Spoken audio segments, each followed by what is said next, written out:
যে যেখানে আছেন, যে যে অবস্থানে আছেন, যে যে শক্তি নিয়ে আছেন, যে যতটুকু পারেন এই জালেমের বিরুদ্ধে রাস্তায় নেমে পড়ুন, ঝাঁপিয়ে পড়ুন, আন্দোলন সংগ্রামে অংশগ্রহণ করুন, ইতিহাসের পাতায় আপনার নাম লেখান, নয়তো আস্থা করে নিক্ষেপিত হবেন।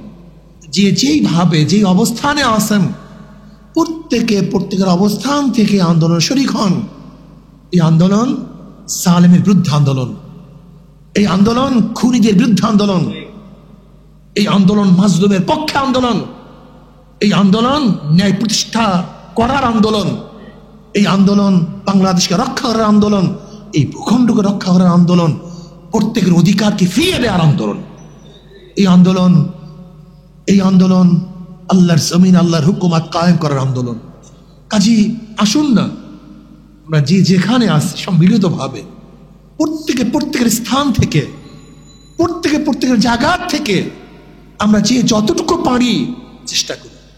অনেক শিশুকে হত্যা করা হয়েছে, অনেক বোনকে হত্যা করা হয়েছে, সাধারণ মানুষকে হত্যা করা হয়েছে। আজকে তাদের ওয়ারিসরা তাদের লাশ পরিচয় দিতে ভয় পাচ্ছে। যদি তাদের লাশ পরিচয় দেয় হয়তো বা তাদের উপরে জুলুমের স্টিম রুলার চালানো হবে। আজকে দেখছেন বেওয়ারিশ অনেক লাশকে দাপন করা হয়েছে, যা চিন্তাও করা যায় না।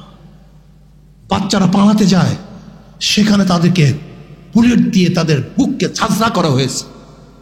মানতে পারি না, এটা মানবো না, মানতে পারি না, মানবো না। এদেশের জনগণ মানবে না, গোটা দুনিয়া কেউ মানবে না, কোন মানব সন্তান এই জুলুম মানতে পারে না। এই রক্তের বন্যায় ওর জুলুমের সমস্ত মসনাদ ভেসে যাবে ইনশাআল্লাহ। এই জন্য আসুন না আমরা সবাই সম্মিলিত ভাবে একত্রিত হয়ে যে যেখানে আসি, যেই অবস্থানে আসি, যেইভাবে আসি, প্রত্যেকের জায়গা থেকে জালেম শাহীর মসনাদকে তসনাদ করার জন্য আমরা চেষ্টা করবো ইনশাআল্লাহ। সেদিন বেশি দূরে নয়, শ্রীলঙ্কার মতো গণভবন গণমানুষের ভবন হিসাবে হবে ইনশাআল্লাহ। এই গণভবন মানে কি? এটা জনগণের ভবন। আল্লাহ ব্যতীত ওলামা ইকরাম কাউকে ভয় করে না, ভয় করার কথা না। কাজী জাতির ক্লান্ত লাগবে, ক্লান্তিকালে আমাদের কি করা উচিত, আমাদের কি ভূমিকা পালন করা উচিত আমরা সবাই বুঝি। যারা পালন করতেছে নির্যাতিত হচ্ছে, হবে তো, এইটাই তো নিয়ম। আজকে আমাদের অনেক খতিব সাহেবরা যারা শহীদ হয়েছেন, মারা গিয়েছেন, তাদের জন্য দোয়া করার কারণে তাদের উপরে টর্চার শুরু হয়ে গেছে, নির্যাতন শুরু হয়ে গেছে, চাকরিচ্যুত হচ্ছেন। ব্যাস, কোনো আপত্তি নেই। রিজিকের মালিক আল্লাহ, ইজ্জাতের মালিক আল্লাহ, সম্মানের মালিক আল্লাহ। ওমান ইয়াত্তাকিল্লাহ ইয়াজআল লাহু মাখরাজা। তবে আমি এই জালেম খুনি সরকারকে বলতে চাই, এই অবৈধ সরকারকে বলতে চাই, জুলুম নিপীড়ন করে, হামলা মামলা দিয়ে, খুন গুম করে কোন জামানাতি কোন জালেম টিকতে পারে নাই, মসনাদ রক্ষা করতে পারে নাই, আপনি পারবেন না ইনশাআল্লাহ। বর্তমান পরিস্থিতি সম্পর্কে আপনারা সবাই কম বেশি জানেন। আসলে সংকটপূর্ণ মুহূর্তে সবসময় ওলামায়ে কেরাম ভূমিকা রেখেছেন, রাখতেছেন, তাদেরই রাখতে হবে। দেখেন, ব্রিটিশ হটা আন্দোলনে প্রথম ভূমিকা ছিল ওলামায়ে কেরামের। তারাই জীবন দিয়েছেন। আজাদী আন্দোলনে কারা অংশগ্রহণ করেছে? ওলামায়ে কেরাম নেতৃত্ব দিয়েছেন, ওলামায়ে কেরাম শাহাদত বরণ করেছেন, ওলামায়ে কেরাম হিজরত করেছেন, ওলামায়ে কেরাম আহত হয়েছেন, ওলামায়ে কেরাম নির্যাতিত হয়েছেন। চাকরি চর থেকে শুরু করে খায়বার পর্যন্ত এমন কোনো রাস্তা ছিল না যে রাস্তার গাছের মধ্যে একজন আলেমকে ফাঁসিতে ঝুলানো হয়নি। ৮০,০০০ মাদ্রাসাকে এই বাংলার মধ্যে উৎখাত করা হয়েছিল। ১৪,০০০ দিল্লি ভারতের মাদ্রাসা উৎখাত করা হয়েছিল। লক্ষ লক্ষ মানুষ জুলুমের শিকার হয়েছিল, কিন্তু তাদের রক্তের উপরে তাদের ত্যাগের বিনিময় এদেশ থেকে ব্রিটিশ হটতে বাধ্য হয়েছে। আমরা তো সেই জাতি, আমরা তাদের উত্তরসূরি। আমরা কেন নীরব থাকবো? আমরা কেন ঘরে বসে থাকবো? যদি রক্তের প্রয়োজন হয় তাহলে তো ওলামায়ে কেরাম সর্বপ্রথম রক্ত নজরানা পেশ করবে। রক্তের নজরানা তো সর্বপ্রথম ওলামায়ে কেরাম পেশ করবে জাতির জন্য। যদি ঘামের প্রয়োজন হয় ওলামায়ে কেরাম সর্বপ্রথম ঘাম ঝরাবে। যদি ত্যাগের প্রয়োজন হয় ওলামায়ে কেরাম সর্বপ্রথম ত্যাগী হবে। এইটাই তো নিয়ম। কেন ওলামায়ে কেরাম সম্পর্কে আল্লাহ পাক বলে ইন্নামা ইয়াখশাল্লাহ মিন ইবাদিল উলামা। আল্লাহ ব্যতীত ওলামায়ে কেরাম কাউকে ভয় করে না, ভয় করার কথা না। কাজী জাতির ক্লান্ত লাগবে, ক্লান্তিকালে আমাদের কি করা উচিত? আমাদের কি ভূমিকা পালন করা উচিত? আমরা সবাই বুঝি। যারা পালন করতেছে নির্যাতিত হচ্ছে, হবে তো, এইটাই তো নিয়ম।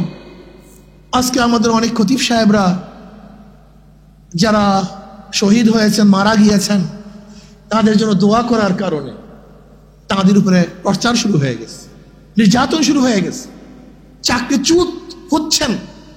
বাস, কোনো আপত্তি নেই। রিজিকের মালিক আল্লাহ, ইজ্জাতের মালিক আল্লাহ, সম্মানের মালিক আল্লাহ। ওমান ইয়াত্তাকিল্লাহ ইয়াজআল লাহু মাখরাজা। আল্লাহ হয়তোবা এখানে আমার রিজিক রাখেন নাই, যদি আমার ত্যাগের বিনিময়ে রিজিক চলে যায়, এটা সামনে হয়তোবা উত্তম রিজিকের জন্য অপেক্ষায় আছে। উত্তম রিজিক আমাদের জন্য অপেক্ষা করতেছে। সমস্যা কি? যদি এই পথ চলে যায় হয়তোবা এর চেয়ে বড় পথ আমার জন্য অপেক্ষা করতেছে। যদি এই চেয়ার চলে যায় হয়তোবা এর চেয়ে বড় চেয়ারের জন্য সেই চেয়ার অপেক্ষা করতেছে। কাজে চিন্তার কোনো কারণ নেই, ভয়ের কোনো কারণ নেই। ওলামায়ে কেরাম ভূমিকা রাখছেন, ওলামা মাশায়েখ আইম্মা পরিষদ চলমান আন্দোলনে ভূমিকা পালন করছেন। দাওয়াম হওয়া চাই, সব সময় চলা চাই। তবে আমি এই জালেম খুনি সরকারকে বলতে চাই, এই অবৈধ সরকারকে বলতে চাই, জুলুম নিপীড়ন করে, হামলা মামলা দিয়ে, খুন গুম করে কোন জামানাতি কোন জালেম টিকতে পারে নাই, মসনদ রক্ষা করতে পারে নাই। আপনি পারবেন না ইনশাআল্লাহ। এইটাই বাস্তবতা, এটা পারবেন না।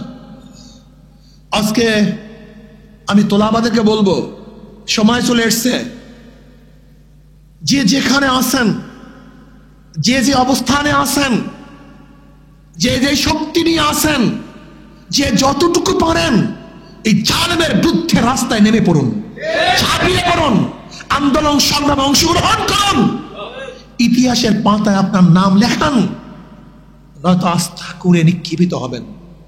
আমি বলছি না সবাই মেজাজ এক, মন এক, যোগ্যতা এক, না। যে যেইভাবে যেই অবস্থানে আছেন প্রত্যেকের অবস্থান থেকে আন্দোলন শরীক হন। এই আন্দোলন জালেমের বিরুদ্ধে আন্দোলন, এই আন্দোলন খুনিদের বিরুদ্ধে আন্দোলন, এই আন্দোলন মাজলুমের পক্ষে আন্দোলন, এই আন্দোলন ন্যায় প্রতিষ্ঠা করার আন্দোলন, এই আন্দোলন বাংলাদেশকে রক্ষা করার আন্দোলন, এই ভূখণ্ডকে রক্ষা করার আন্দোলন, প্রত্যেকের অধিকারকে ফিরিয়ে দেওয়ার আন্দোলন। এই আন্দোলন আল্লাহর জমিন, আল্লাহর হুকুমত কায়েম করার আন্দোলন। কাজী আসুন না আমরা যে যেখানে আছি সম্মিলিতভাবে প্রত্যেকের স্থান থেকে, প্রত্যেকের জায়গা থেকে আমরা যে যতটুকু পারি চেষ্টা করি। যখন যেই সময় আপনাদেরকে ডাক দেওয়া হবে ইনশাআল্লাহ চাপিয়ে পড়তে রাজি আছেন তো? ইনশাআল্লাহ।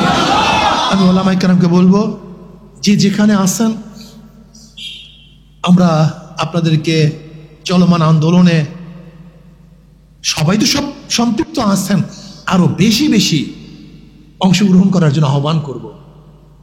তোলাবাদেরকে বলবো অংশগ্রহণ করুন। আপনার সাথী আজকে দুনিয়াতে নেই। অনেক শিশুকে হত্যা করা হয়েছে, অনেক বোনকে হত্যা করা হয়েছে, সাধারণ মানুষকে হত্যা করা হয়েছে। আজকে তাদের ওয়ারিসরা তাদের লাশ পরিচয় দিতে ভয় পাচ্ছে। যদি তাদের লাশ পরিচয় দেয় হয়তো বা তাদের উপরে জুলুমের স্টিম লুড়ার চালানো হবে। আজকে দেখছেন বেওয়ারিশ অনেক লাশকে দাফন করা হয়েছে, যা চিন্তাও করা যায় না। বাচ্চারা পালাতে যায়, সেখানে তাদেরকে বুলেট দিয়ে তাদের বুককে ঝাঁঝরা করা হয়েছে।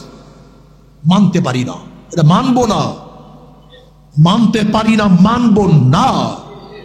এদেশের জনগণ মানবে না, গোটা দুনিয়ার কেউ মানবে না, কোনো মানব সন্তান এই জুলুম মানতে পারে না। এই রক্তের বন্যায় ওর জুলুমের সমস্ত মসনাদ ভেসে যাবে ইনশাআল্লাহ। এই জন্য আসুন না, আমরা সবাই সম্মিলিত ভাবে একত্রিত হয়ে যে যেখানে আসি, যেই অবস্থানে আসি, যেইভাবে আসি, প্রত্যেকের জায়গার থেকে সালেম শাহীর মাসনাদকে তসনাদ করার জন্য আমরা চেষ্টা করবো ইনশাআল্লাহ। সেদিন বেশি দূরে নয়, শ্রীলঙ্কার মতো গণভবন গণমানুষের ভবন হিসাবে হবে ইনশাআল্লাহ। এই গণভবন মানে কি? এটা জনগণের ভবন, অন্য কোনো জালেমের এবং খুনিদের ভবন এটা নয়। গণভবন হিসেবে আমরা দেখতে চাই। আশা করি ইনশাআল্লাহ জালেমকে হটিয়ে ওই গণভবনে জনগণ থাকবে, জনগণ উঠবে ইনশাআল্লাহ। সেই সময় আসতেছে। আল্লাহ আমাকে, আমাদের সবাইকে, উলামায়ে কেরামকে সম্পৃক্ত করে, প্রত্যেকটা মাজলুম মানুষকে একত্রিত করে জালেমের বিরুদ্ধে আন্দোলন করার তৌফিক আল্লাহ পাক আমাকে এবং আমাদের সবাইকে দান করেন। আল্লাহ আমাদের সবাইকে কবুল করে নেন।